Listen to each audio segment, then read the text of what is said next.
Նախ սկսենք նրանից, որ բոլորիս ամենացավոտ թեման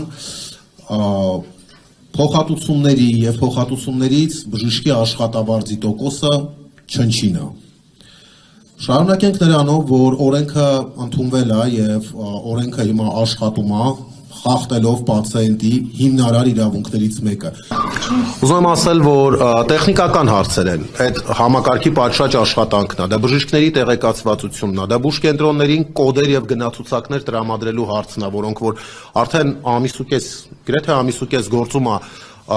համընդհանուր ապահովագրությունը, բայց արի ուտես, որ շատ բուժկենտրոններ կան, որոնք որ չունեն այդ գնացուցակը, չունեն կոդերը, չեն կարողանում այդ կոդերով պացիենտներին սպասարկել։ Շատ տարբեր բուժկենտրոններից իմ ունեցած ծանոթները եւ կոնտակտները ասում են ուրիշ կոդով սպասարկեք, մինչեւ կլինի։ Նման կերպ առողջության ապահովագրություն չեն ներդնում իմ խորին համոզմամբ։ Եվ մենք այսօր հավաքվել ենք ոչ թե որ ասենք, որ այ ինչ վատ է ստացվել, ապահովագրությունը մեզ պետք չի եւ այլն, այլ հավաքվել ենք, որպեսզի այդ բացերը վեր հանենք, առաջարկներ ստեղծենք, ուղարկենք համապատասխան մարմիններին,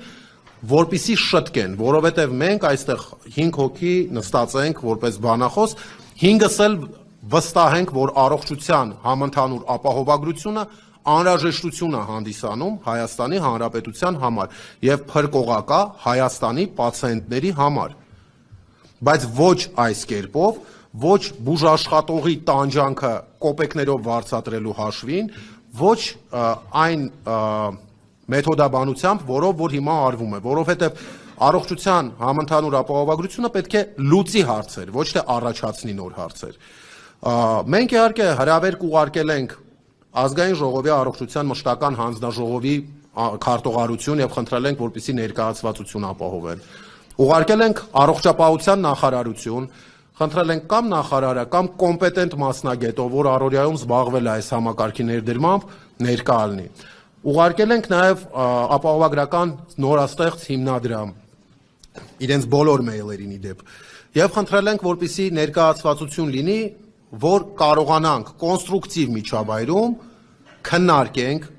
լսենք մեր ասած հարցերի հակափաստարկները եւ դա անենք բաց, թափանցիկ կերպով մեր գոլեգաների, իրավաբանների, լրատվամիջոցների առջև, ու մենք դրանից չենք խուսափել, չենք խուսափում եւ չենք խուսափի։ Եթե նույնիսկ զբաղվածության պատճառով պատասխանատու մարմինների ներկայացուցիչները չեն կարողացել գալ, մենք պատրաստ ենք այս քննարկումը մեկ անգամ էլ կազմակերպել եւ մեկ անգամ էլ այդ նույն առաջարկը անել։ Բայց ինչևից է, ուղարկել ենք հրավերները, ավաղ տեսնում եմ, որ մեր գործընկերները չեն կարողացել ներկա լինել։ Եվ որպեսզի բոլորի համբերությունը չչարաշահեմ, ես ուզում եմ ասենց աչից ձախ սկսենք մեր դիրքորոշումները ասել եւ առաջի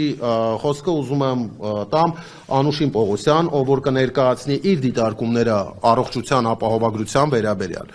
Մինչև դա ես առաջարկում եմ հետեւյալ ձևաչափը քննարկման, բանախոսը երբ որ ասում իր խոսքը վերջացնում է,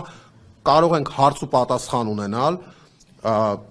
ասենց ասեմ 5-ից 6 հարց յուրաքանչյուր բանախոսին, ինչից հետո մենք ունենալու ենք ոչ ֆորմալ շփման ժամանակ,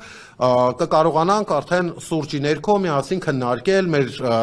կարծիքները, դիտարկումները փոխանակել իրար հետ։ Ես կխնդրեմ, որպեսզի հավաքված մարդիկ, ովքեր որ եկել են այսօր, իրեն ժամանակը նվիրել են մեզ, այսպես ասած, որպեսզի միասին քննարկենք, լինեն ակտիվ, ուղղեն հարցեր, եթե ցանկություն ունեն, նաև կարող են լրատվամիջոցների մոտ իրենց